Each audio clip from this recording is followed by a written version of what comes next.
A statistician can have his head in an oven and his feet in ice, and he will say that on average, he feels fine. That's a mean joke. Get it? You might get both jokes after this lesson.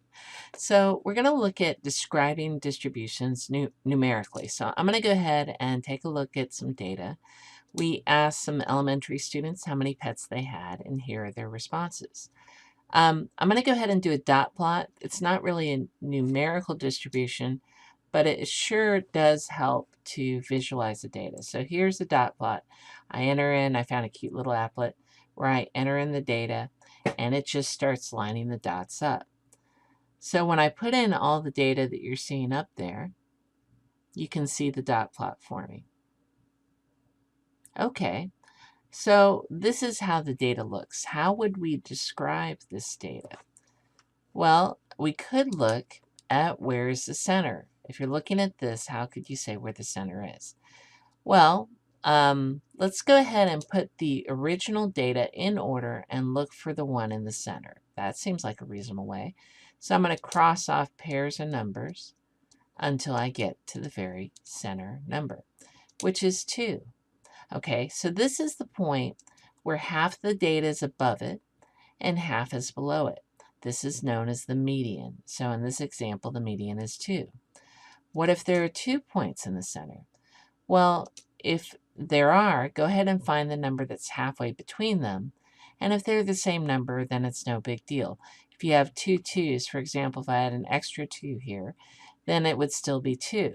If I had an extra 3 here, it'd be halfway between 2 and 3. Is there another way to describe the center? Well, we looked at kind of just putting everything in order. Maybe we could use the same method we use to calculate your grades, which is take the average. And how do we do that? We add up the values and divide by the number by n. So in this case, we would add up all those points, divide by 15, and get 3. In statistics, we call it the mean. All right, and it's not just because some people think statistics are mean teachers. We call it the mean, and it is the same as the average. And on your formula chart, this is what you're going to see. X bar equals, and this funny looking thing here is called sigma, which means sum of or add all of these up. These are the individual data points. So this is X bar, or the mean, equals at the sum of the data points, add them all up, and then divide by however many data points we have. Now, we just looked at both centers. Shouldn't they be the same? Well, the mean is influenced by extreme values, like this one here. So you could say that this one student with 9 pets is definitely bringing up the statistic. The median, on the other hand, is resistant to extreme values. It's just saying how many are on the left and how many are on the right. A distribution is symmetric when it looks like you could fold it in half and it would match. So roughly symmetric means the mean and the median are going to be close together. Exactly symmetric is when they're the same. And it's skewed, that means the mean is usually further out. So in our example, 3 is the mean and 2 was the median.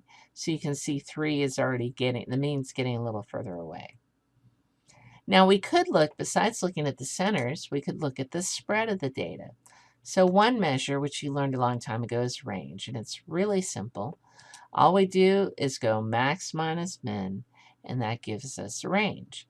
The problem is it's influenced by outliers. So that little 9 there is really changing our range. Don't you think maybe over here is a better value?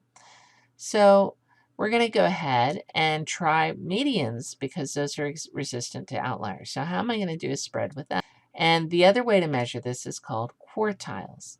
The lower quartile, Q1, is the median of the bottom half of the data. The upper quartile is the median of the top half of the data. And if there are an odd number of values, you're actually going to repeat the median. So let's bring back the example we were working on. So here, I went ahead and put these 2 2's in red because originally I had 15 data points, but I want to have the same number for the lower set as I have for the upper set.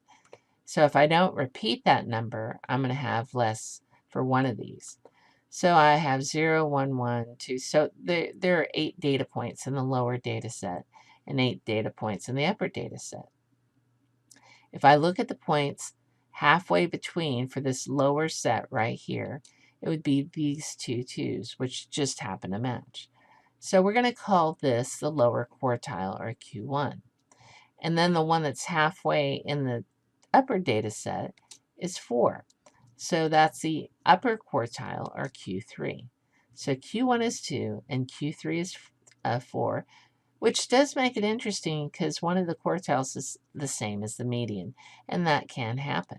Okay, so the main reason we do quartiles is so we can calculate the IQR, interquartile range, and all you do is subtract Q3 minus Q1.